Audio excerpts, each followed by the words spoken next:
to this webinar, part of the MAPP series on thriving that is part of the Masters of Applied Positive Psychology program series. Let me just see if I can't. Okay, hoping you guys can see the slide on the screen. I'm trusting you can. Okay, so do you want to create a flourishing culture? Let's get started. Just want to give a quick shout out to a collaborator on this, Sam Levine, a colleague at Hone, which is an organization that I do some leadership training and curriculum writing for. It's for reinventing manager leadership training, and we put together some of these ideas on how to create a flourishing team culture.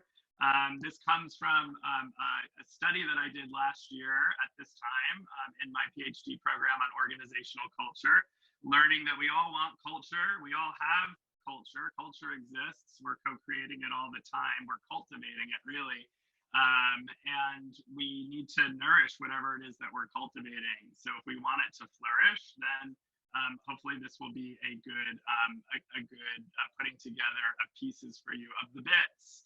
So I just want to share, you know, even in the best of times, creating culture is a challenge. It's an opportunity, but it's also a challenge. Peter Drucker said, culture eats strategy for breakfast.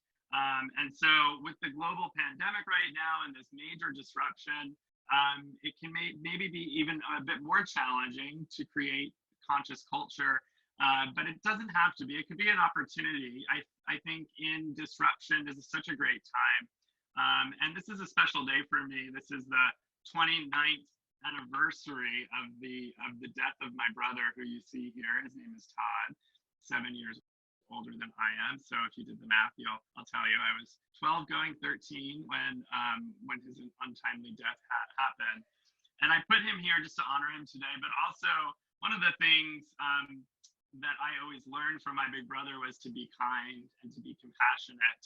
And I think this type of mindset that I'm starting the presentation with today, no one is at fault, but everyone is to blame, is something that he would really subscribe to in his own life.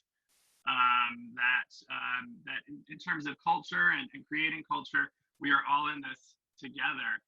What we're going to do today is really talk about what is organizational culture exactly. I'll share then some of the components of human flourishing, and then we'll put them together. How do you create a flourishing culture, which is, I'm sure, why you all came here, is the how. But we'll get to the what first before we get to the how, and then what will you do, really? So I would love for everyone to leave here with a sense of what they're going to do differently now. So let's just start with what you already know. I think it's really an important way to start. Is to remember, like from a coaching perspective, we always believe that the client, whoever it is, an individual, an organization, a team, already has the answers within, you know, knows, creative and resourceful and whole exactly as they are. So if you were to consider this question of a time when you remember being part of a flourishing culture, you could tap into what your own internal data sources would show, which is, you know, what stands out to you in your experience. And when you sense culture, and sensing is a really good word to use to describe what we do when we're picking up the beat, as it were, or the pulse, is to look around, certainly, feel around, really tap into that emotional part or that intuitive part of you to feel and sense, hey, what does it feel like to be here? Use that sixth sense, I guess is what I'm saying. What does it sound like even when you hear the words that people are using? In culture work, we say a lot that words create worlds.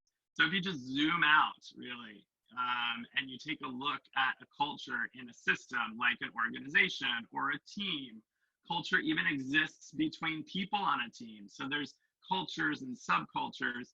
But before we get into deep, if you just take a zoom out and say, what's happening here? What does it feel like? What does it look like? That will tell you something about your particular unique culture, because they're all unique.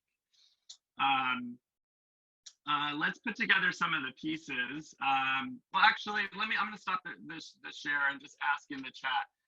What are some of the components, would you say, of a flourishing culture? So if you guys could just pop in the chat some ideas. What does it look like? What does it feel like? What does it sound like? Common values, Amy says. Openness. Hey, Kristen, good to see you here. Part of something bigger than the self. Yeah, we'll talk about meaning today. Vested in overall goals, right? Yeah, that we're working towards something. There's a vulnerability, perhaps, and we know that as part of psychological safety on good teams. That it's okay to be vulnerable, it's okay to fail. Jan says people trust each other. Yeah. Security, Amy, that's a good point, right? Basic needs being met before we, or I would say in tandem to working on flourishing. Greg says, hey, Greg, being allowed to fail, right? That idea of psychological safety. And Reagan, hey, Reagan, it's safe from ridicule. Yeah, so I'm okay to be me, I'm okay to be authentic, I'm okay to be fallible. And you are too. We have this space, this shared space. Here again is the handout for those of you that are looking for it. And fun, yeah, let's not forget fun. I always like to say, if it's not fun, it's not worth it. Let's make it fun. So good, we already know some of these components. It's no one thing, it's no one way. And in fact, in studying organizational culture, it's really, I left that semester-long class feeling like, well, there's no real strong agreement on how to do culture, because there's lots of ways to do how. When we think about what it is and try to discern the components or the mechanisms, Edgar Schein, who is an organizational scholar, he actually works with his son, so there's lots of articles in the literature, Schein and Schein. What he argues, and a lot of folks in the field subscribe to, myself included, which is why I'm sharing this with you today, is that culture is how we do things around here. It's how we be together. There are visible signs of culture, which are manifest in our behaviors. What does it look like? We can see culture. Sometimes we look for artifacts in the organization or on the team or in the system.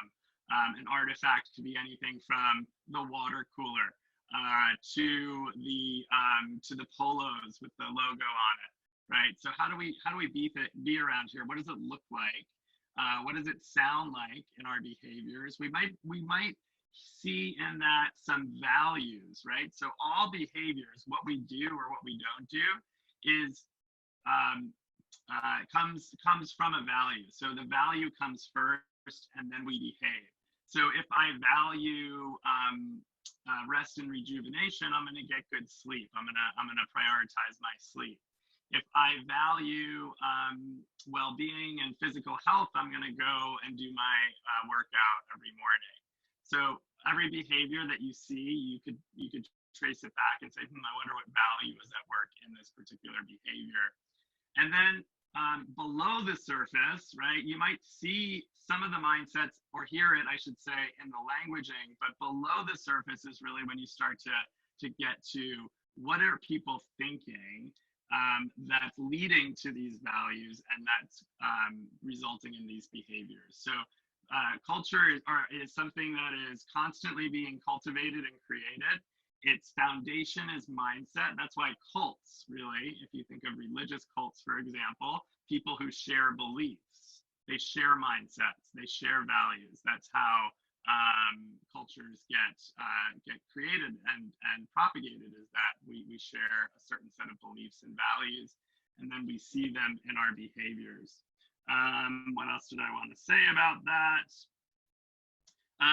Oh yeah, there's a distinction too between espoused values and lived values. So one example might say we value work-life balance. That could be a value, but we send emails, at 3 a.m. in the morning. So that's an espoused value. It's not an actual lived value.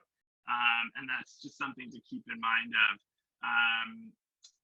Tony Shea at Zappo is actually an example where they were prioritizing customer service. They wanted to deliver wow customer service. This was back in the early aughts. And he had the awareness that the espoused value was not the lived value, and took a right turn for the organization and really just wanted it to be an organization that lived that particular value. And then we know what happened in the 06, 07, 08, causing Amazon, or leading to Amazon buying Zappos in 09 for $900 million. Zappos really known for a wow customer service. So the distinction between espoused values and lived values is what I wanted to make. So I'm going to put that together with Seligman's model of thriving or flourishing. Some of you are probably familiar with this on the line. Martin Seligman, I studied with back in 07, 08, a teacher of mine still to this day. And so this model actually came out in 2011 in his book, Flourish, What Leads to a Flourishing Life. And he identified positive emotion and engagement and relationships, meaning, accomplishment, and we add health at the end. So his PERMAH model remains the PERMAH model because the H is silent, and we add health, something that gets into what might be a bit more neck down in terms of interventions and what we do in our bodies and how we take care of our needs in terms of eating and moving and sleeping, which I'll talk about some more in a few minutes. So positive emotion really is at the heart of this. Flourishing, positive emotion, it feels good, right? And we have a right balance of positivity. It's not about being all positive. It's just about finding the moments that do elicit the joy or the pride or the authenticity, and capitalizing on those moments, so that some people are rushing from one thing to the next without really getting to really benefit from that positive emotion. Next, engagement. This is really using our strengths and doing what we do best every day, and being able to tap into to me at my best, and am I having a strengths-based work engagement? Am I doing what I love doing? Relationships, and this is the creation of high quality connections, authentic, energizing connections, right? So not so much transactional relationships, but really energetic relationships, so that we could really benefit from our social nature as human beings, which is why in this time of physical distance, it's so important that we stay socially connected. Meaning, a sense of something larger to ourselves. Kim was saying this in the chat, right? So it's just really being connected. Accomplishment, this is the belief that I get to do things that matter, and that I'm contributing, and that I'm achieving sometimes, but this is what's important to me intrinsically. And if it could match up extrinsically, even better, right? If it matches the organization, if it matches the team. And I had just mentioned health, about eating, moving, and sleeping correctly. So we're going to put these two models together into what I'm calling a permaculture. Get it? A permaculture, using it slightly different than it's typically used. Permaculture it was coined in 1978, and permaculture is an idea that really helps us be integrated, right, in the garden. Permaculture is where learning and growth happen. It's where flourishing can happen. And so what I'm doing is I'm putting the PERMAH as values in this model. So when we value positivity or positive emotion, when we value engagement, when we value relationships, when we value meaning and accomplishment and health, that's when we can start to see the visible signs, the behaviors. What are we actually doing to attend to these values? And of course, the mindset underneath. The mindset is really the roots. The mindset is what the seeds can foster into, is the mindset. So when we value meaning, for example, then our mindset has to be, yeah, I believe in being able to create to something, connect to something larger than myself. It's a belief. It's something that's something that I own in my mind and in my heart, in that neural network, as true. And because I do, because I believe that, it helps me to value it. And because I value it, it helps me to live it in my behaviors. So what I am going to ask you to do as I go through the next bit of slides on what it's like at your team, you might be able to use something like this to give yourself a score from 0 to 10, for example, on for yourself. You know, how high is your positive emotion these days? For your team, for your we, or for your dyads, you might pick a relationship that's important to you, and how flourishing is that is positive emotion as a value in your particular relationships. And then the us level, if you want, you can go out even further to the team or to the organization and do some evaluation. Always just good to keep a baseline. And what we're going to explore is what are some of the mindsets we need to adopt, and what are the behaviors that we need to adopt and value for this to actually manifest. So an example for meaning would be, we love spending time in the field with our end users and customers. We find value in that. This is actually something that Etsy does quite well, the online retailer Etsy.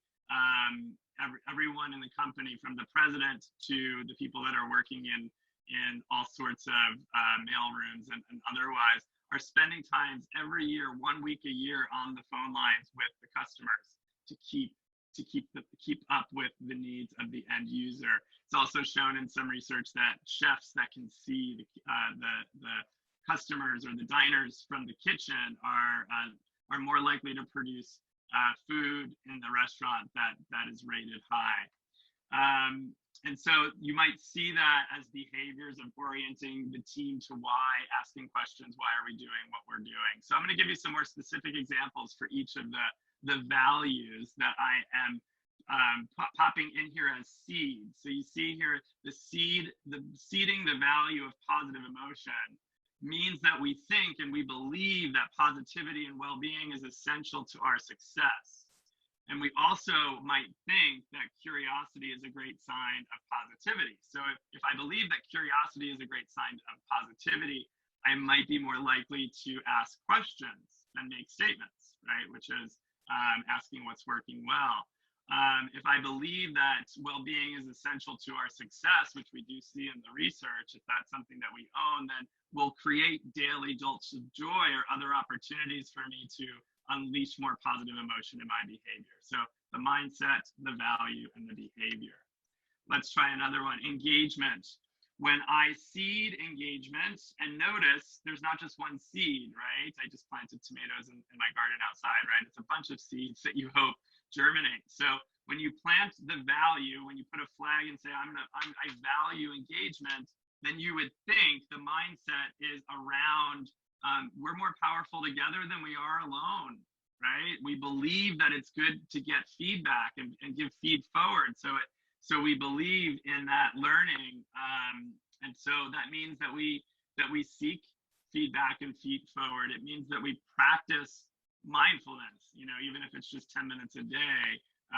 And we organize projects by strength. So that's what you would see in our behaviors. Of course, this is not an exhaustive list, and you see more in your handout that I had in the chat box.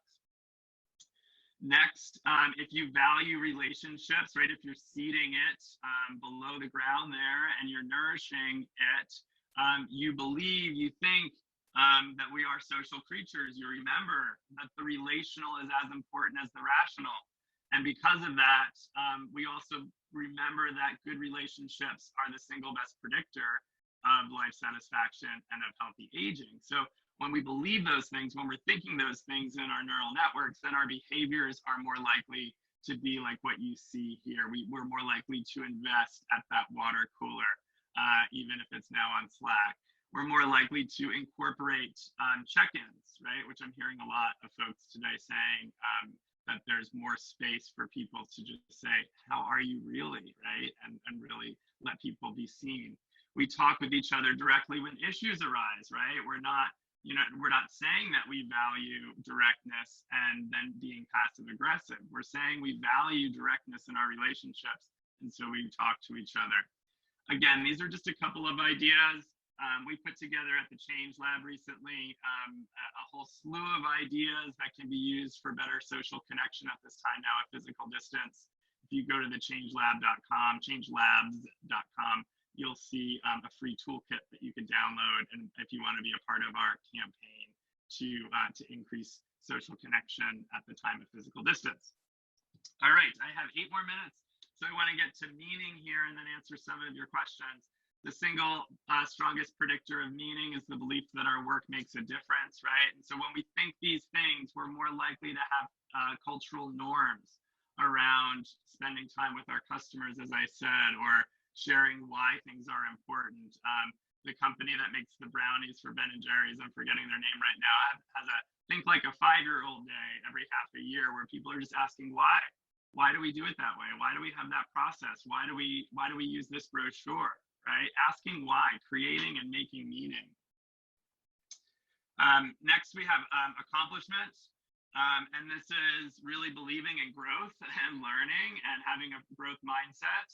Very important that learning goals are as important as performance goals. When we believe that, we're more likely to be ambitious in our goal setting. We're more likely to celebrate the failures when they happen. So we're valuing accomplishment, we're planting those seeds, we're believing certain mindsets, we're thinking a certain way, and that leads to our behaviors. Finally, health. This is when I do the things that replenish my energy without doing the things that burn me out, or when that replenish my energy, I stay healthy and avoid burnout. So when you do the things that replenish your energy and not just the things that take it away. And just how important a healthy body is and a healthy mind, supported by good sleep, exercise, and nutrition, game changers.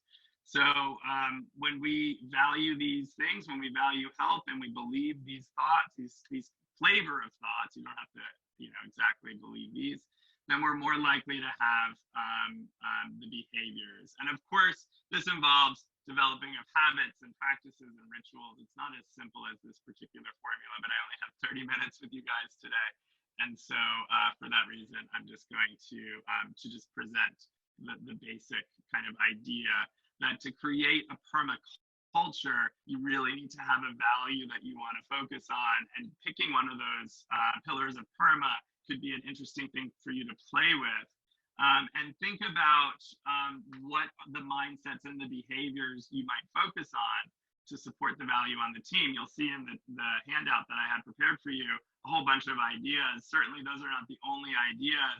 I would invite you to pick the ones that resonate for you, the ones that feel like you can own them, and then come up with your own. Finally, I will just say that the idea of permaculture can look like this. So these are the behaviors, PERMAH's the values, right? So when we value PERMAH, then we're more likely to see personal and professional development happening within organizations, learning. And as someone who facilitates learning within organizations, I'm really excited about this time. This inflection point that I feel we're all at, and this disruption, that we can be more living on purpose as a result of it. We can develop high trust relationships. We can actually feel that that's getting better, that they're generative, just like the things in the garden are wanting to grow with the right nourishment. That people are engaged and hey, they enjoy coming. They enjoy being part of the team. They feel like they belong. There's positive change happening, which is one way that you could be really thinking about innovation, what innovation is, any type of positive change. And business is thriving, or the team is thriving, or the class is thriving, or the family is thriving. It really can have all sorts of applications. It doesn't have to just be work related. So I'm going to ask, before I take your questions, that you guys head on over. I have a new website that went up last week. Woohoo! Celebrating a new website, and if you head on over there, you'll get a free gift that I put together. These groundbreaking truths that can help change agents within organizations, communities, and families. Just tap into what some of those other mindsets are that can be helpful in showing up to the system as a co-creator with the other elements within that system. If you think about it as a garden, right? There's There's lots of dynamics happening in that ecosystem. Same is true for our organizational cultures, our team cultures. There's lots of dynamics. So if we can be more mindful, more intentional with this dynamic, the one that we do really have control of, let's see what can happen. So thank you guys. We have about 5 minutes left and I'm happy to answer any questions. So I'm going to stop my screen from sharing and check out the chat. Greystone Bakery, thank you, Greg. That's right.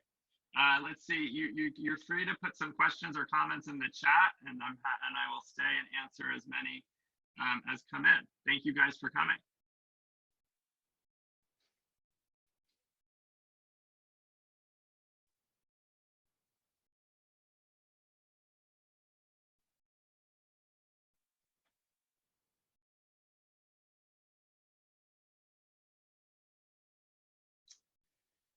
Nisha, the chart that was in red, you can go to thechangelabs.com and sign up for our free toolkit that we're putting out this month on how to increase social connection at a time of physical distance. We also have a great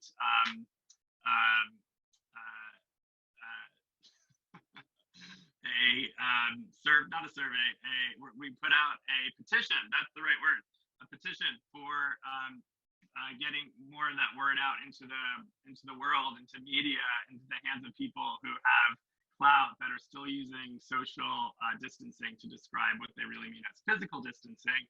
So really, you'll be able to find those things on thechangelabs.com, or you can go to the Positive Psychology Playground on Facebook, and you'll be able to see that stuff there too. You're welcome, Kieran. Good to see you. Greg, with politically correct cultures these days, how do you be human without offending? You know, I think political correctness is a good thing. I was just thinking about this over the past 24 hours. You know, it gets a bad tune being politically correct. Like, yes, we should be. Policy is about people, everything having to do with people. So if it's offensive to people, then we shouldn't be using it anyway. There's plenty of words we can use or others that we can come up with if we're struggling in that regard. But really, when someone tells you that it's offensive, then I think we should believe them, and I think that we should be really mindful about not stepping on those kinds of toes. Eric asks, if you feel your team is currently experiencing low trust among team members and low motivation, suggestions to begin changing the culture. Yeah, Eric, it's all about building psychological safety at that point. It's about really helping people see each other as human beings, giving each other the permission to be human. So one of the exercises we use, and we have it in production, actually a set of cards, psychological safety cards that we call team building, and really get people talking about things that matter. We do it in progressive order of vulnerability. So it's not like jumping in and sharing your deepest, darkest secrets to start, but really helping people see that it's okay to expose parts of themselves and be vulnerable, to share parts of their stories.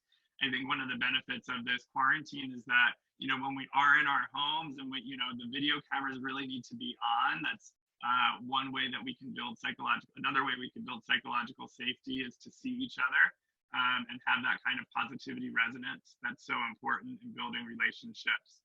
So not just one thing, I would say asking good questions in that psychological safety exercise, encouraging team norms like video camera on, and what we do on Slack, and how is that different than what we do on Trello, and setting up a channel on Slack for those kinds of water cooler conversations where people can be sharing things as well can be helpful.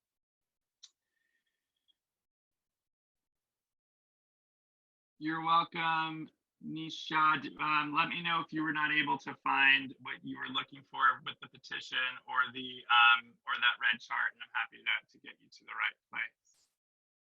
Well, we're right at 30 minutes, so wow, go us. Are there any other questions before we close out?